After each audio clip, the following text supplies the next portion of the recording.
राधे राधे, जय माता दी। तीन बहनों की कहानी।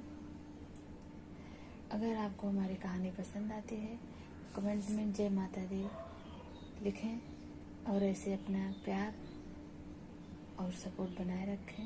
जय माता दी। एक रास्ते से औशाना मैया जा रही थी और एक रास्ते से संकटा मैया जा रही थी और एक रास्ते से चटपटा मैया जा रही थी।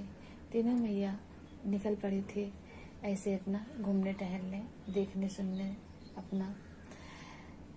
जब तीनों मैया निकली तो एक रास्ते पर तीनों मैया एक हुई। जब तीनों मैया एक हुई तो आपस में बात करने लगी।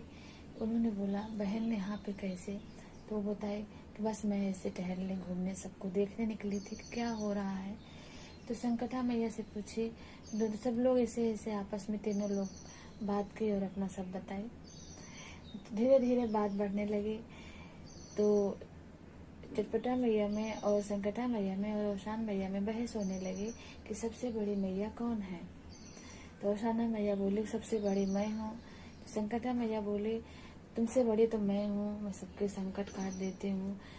तो चटपटा मैया बोली, तो इससे तो लगता है कि सबसे बड़ी मैं ही हूँ क्योंकि मैं तुरंत सबका संकट काट देती हूँ। तीनों में खूब बहस हो रही थी। तो उधर से नारद मुनि निकले। जब नारद मुनि निकले तो तीनों बहनों ने उनको रोका। नारद जी कहाँ चले, जरा रुको। तो कहे तो देखे तीनों मैया आपस में भिड़ी हैं। तो बोले, भैया यहाँ से निकलने में ही भलाई है अपने सबकी। तो बोले कि हाँ मैया जी बोलो, आप लोग आपस में इतना क्यों बहस कर रहे? तो बोले, बहस नहीं कर रहे हैं, ये बताइए हम तीनों में कौन बड़े हैं। अब नारद मुनि बहुत बड़े चक्कर में फंसे कि हम यहाँ से जाने वाले थे और हमको बड़े ही उलझन में हमको उलझा लिए, हम फंस गए। अब इन तीनों मैया को हम किससे कहें कि कौन बड़ा है? हमारे लिए तो तीनों है। तो सबसे नारद जी के दिमाग में एक ख्याल आया कि इनसे सबसे पहले हम एक प्रश्न पूछते हैं, इनके सबके पूजा पाठ में लगता क्या है। नारद जी पहले औशाना मैया से पूछे कि औशाना मैया, आपका पूजा पाठ कैसे होता है और आपका प्रसाद क्या लगता है? तो औशाना मैया ने कहा, हमारे प्रसाद में लैया लगती है, गुड़ लगता है, चना लगता है और बृहस्पतिवार को पूजा होती है और सुहागन को बुलाया जाता है और सवावा लगता है। कहे अच्छा मैया जी। फिर संकटा मैया से पूछे कि आपके क्या प्रसाद लगता है और कब क्या होता है। तो संकटा मैया बोली, हमारे में चावल को धुल के चावल का आटा और मेवा मिष्ठान 5 मेवा मिला करके उसका लड्डू बना करके हमारी पूजा होती है। शुक्र और सोमवार को होती है, सुहागन को बुला करके। बोले अच्छा मैया। फिर चटपटा मैया के पास पहुंचे। बोले, भैया आपका प्रसाद क्या है? बोले, हमारा जैसा नाम है वैसा हमारा काम है। बोले कि बस दूध ले लो, दूध में चीनी डाल के उसको मिठाई बना लो खोवा की तरह, बस सुहागन को बुलाओ और फटाफट खिला दो। इसमें हमारा कोई वो नहीं, जितना तुमसे हो सके उतना कर दो, चाहे 7 हो सके चाहे 14 हो सके, चाहे जितना जो तुमसे हो सके उतना कर दो। तब नारद जी बोले, इसमें तो कोई संदेह नहीं, इससे तो साबित होता है कि सबसे बड़ी तो चटपट मैया है। तो सब लोग आपस में फिर शांत हो गए। तो बोले, तो इसी के साथ ये कहानी को समाप्त होती है। बोलो चटपट मैया की जय। अगर आप लोगों को हमारी कहानी थोड़ी भी पसंद आई है तो कमेंट जरूर करिएगा।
जय माता दी।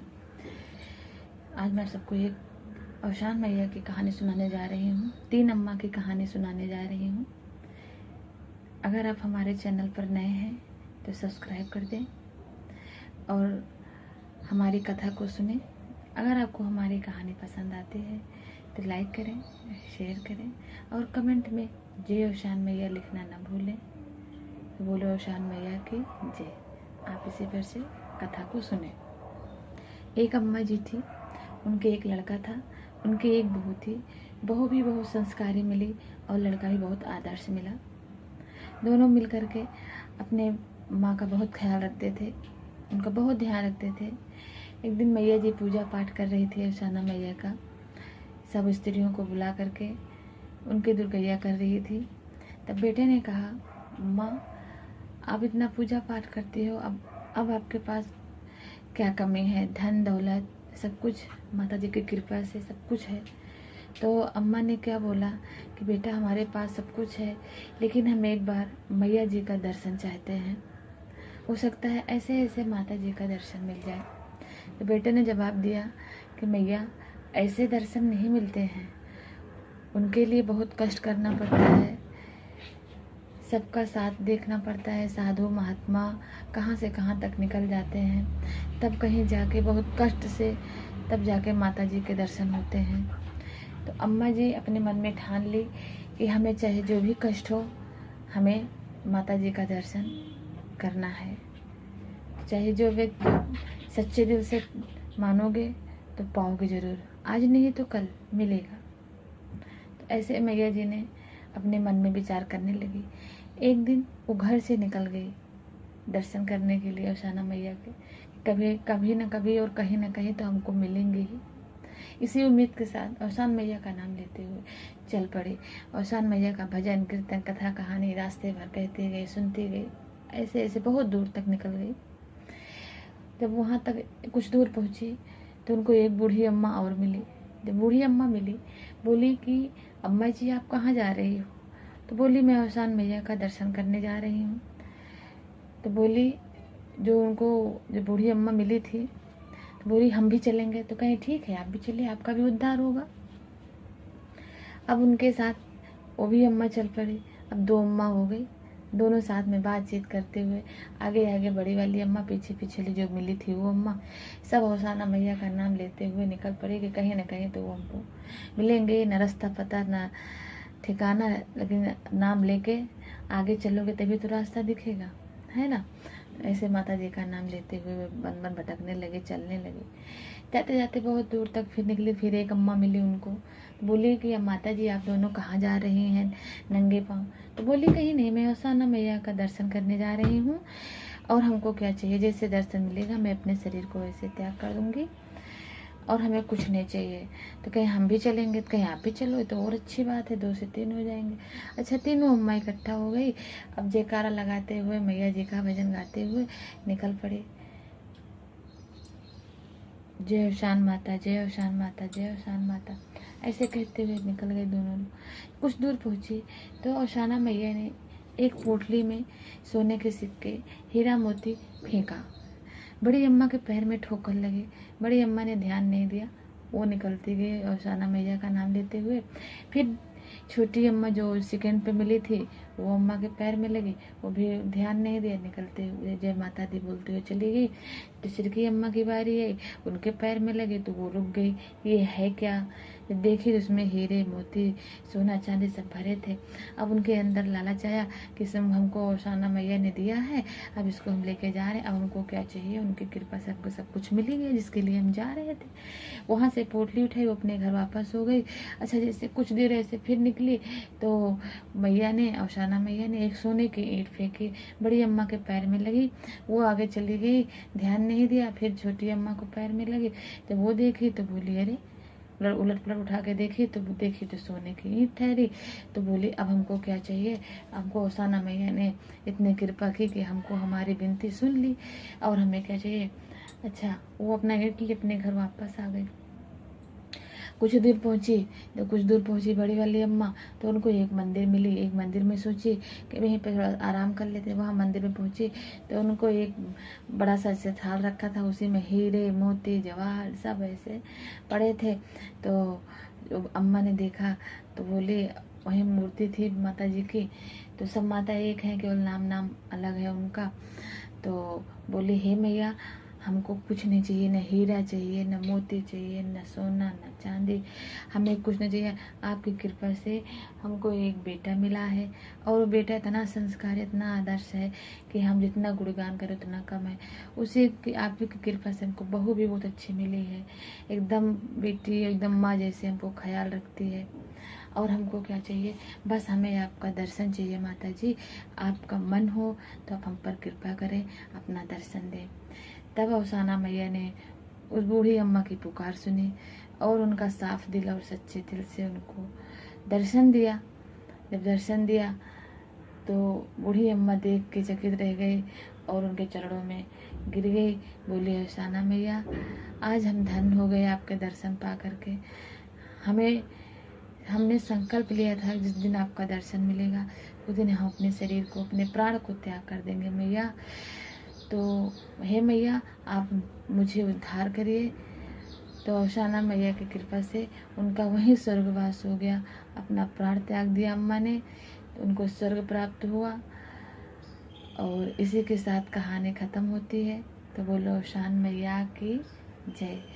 बस हम आप सबसे यही कहना चाहते हैं, सच्चे दिल से प्रेम से चाहोगे तो मिलेगा। और उम्मीद और भरोसा कभी मत खोना किसी के ऊपर से भी, चाहे वो इंसान हो चाहे वो भगवान हो, कभी ना कभी तो तुम्हारी फरियाद सुनेंगे ही। इतने सब पत्थर दिल के नहीं होते हैं। देखो अवसाना मैया ने बूढ़ी अम्मा के दिल की पुकार सुनी, क्योंकि एक दिन पुकार करने से उन्होंने नहीं सुना। उनको पाने के लिए कितना संकल्प किया, कितना चीज त्याग किया, तब जा कर के उनको अवसाना मैया का दर्शन प्राप्त हुआ। तो बोलो अवसाना मैया की जय। जाते जाते अगर आपको हमारा वीडियो थोड़ा भी पसंद आता है तो सब्सक्राइब कर देना और कमेंट में जय माता दी लिख देना और लाइक कर दीजिएगा और शेयर कर दीजिएगा। बोलो राधे राधे, जय श्री कृष्णा। गाँव था और एक घर में एक माँ और बेटे रहते थे। तो बेटा जो है बिगड़ा हुआ था और माँ जो है अपने बेटे की गली गली शादी करवाने के लिए भटक रही थी। मेरे बच्चे की शादी हो जाए, ये वो दुनिया भर का। तो कहीं से एक गरीब की लड़की आ गई उसके घर में, उसकी शादी हो गई। आई तो लड़का अत्याचार करने लगा उसके ऊपर, क्योंकि बिगड़ा पहले हुआ था। तो उसको बाद में धीरे धीरे पता चला कि ये तो पहले से ही था, लेकिन वो गरीब थी, करती तो क्या करती, मायके जाती तो मायके में गुजारा नहीं, और ससुराल ने अपना अलग रास्ता कर लिया, क्योंकि अब उसका तो काम ख़त्म हो गया, क्योंकि अपने लड़के की तो शादी कर दी, अपना काम ख़त्म हो गया। अब वो लड़की झेले जो झेलना है, दुख सुख अब उसको झेलना है।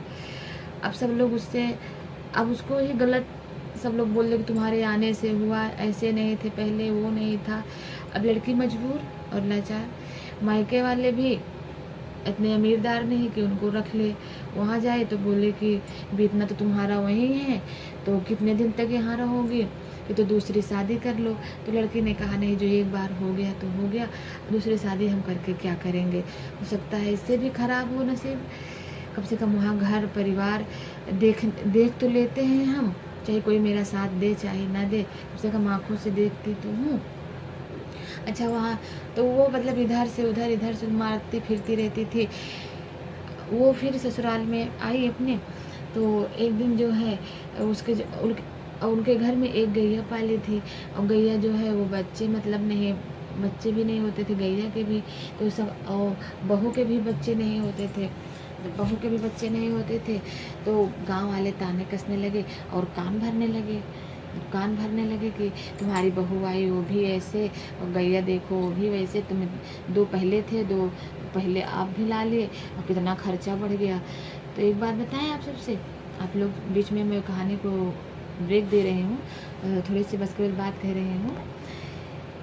जब आग लगी रहती है ना किसी किस्मत में, तो आग लगाने वाले भी बहुत रहते हैं, पानी डालने वाले बहुत कम होते हैं, ऐसी बात नहीं है, लेकिन बहुत कम मिलते हैं। जो बहुत अपने और हमदर्द जिसके ऊपर बीती रहती है ना, वही पानी डालते हैं, नहीं तो नहीं डालते हैं। ठीक, तो वही हाल था उस औरत के।